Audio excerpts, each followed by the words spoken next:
CEO of Concerned Veterans for America, Gillian Turner, was on the White House National Security Council staff under Presidents Bush and Obama. Both are Fox News contributors, and good morning to both of you. Pete, let's start with you. You're on a no-fly list. Nobody catches you. You are free to come and go as you like, and that is where France got in trouble. That's exactly right. I mean, our no-fly list doesn't necessarily apply to them or the continent of Europe. So, and ours is much more extensive than most, nearly 50,000 total names, at least at this point, on our no-fly list.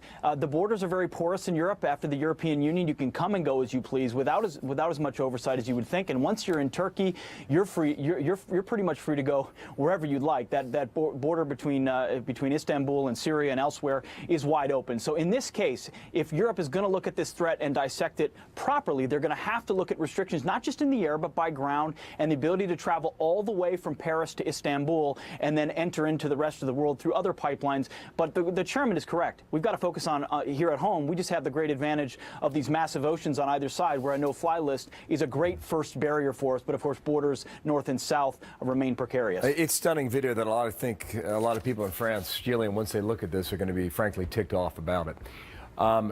The other big point McCall made is that all of this is driven mainly by intelligence. And if the intel is not there, if the intel's not working, things like this can get through.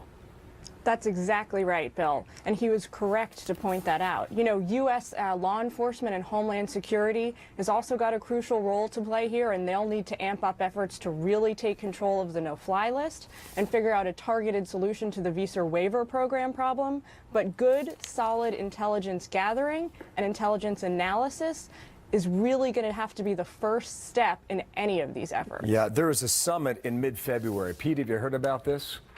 Yes. February 18th, it was announced today, rather yesterday on Sunday, to thwart violent extremism.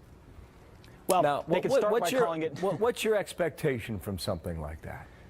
Well, my expectation is that we could reassert ourselves as the leader of the free world. We could call it violent Islamic extremism to start and reassert ourselves. Right now, it looks like Bibi Netanyahu is, and rightfully so, the leader of the free world, standing in the front of that rally and leading this conversation. We would have to talk about intelligence sharing. Gillian is right. You've got to be sharing it with allies. We've got what's called Five Eyes, which are largely former British allies that share a lot of intelligence together because we could do so quickly. Maybe expanding who has access to that, but France would want to do that, have to be willing to come to the table and share more intelligence, and we can do likewise. Only through sharing that information and intelligence are we going to stop these things before they happen, especially when we have a chairman of the Joint Chiefs admitting we're still not doing everything we could to defeat ISIS. So radicals are on the march, and we're still not leading. What he said is that physically they're taking out structures, things like tanks. But sure. Then he went on to refer to, you know, the movement has to collapse from within, and good luck, keep waiting on that. The Violent Extremism Summit, Gillian, what do you make of that? You know, this summit, this conference, much like the rally yesterday, is all good and positive, and it's important for the national psyche, both here at home and abroad. But the key is that these are only going to prove their efficacy if eventually they translate into really generating momentum in the form of good policy. Again, we go back to this idea that intelligence gathering and analysis has to form the core of these efforts. Pete Hegseth, thank you. Gillian Turner, thanks to you as well. Minneapolis and Washington, respectively, 21 minutes now before the hour.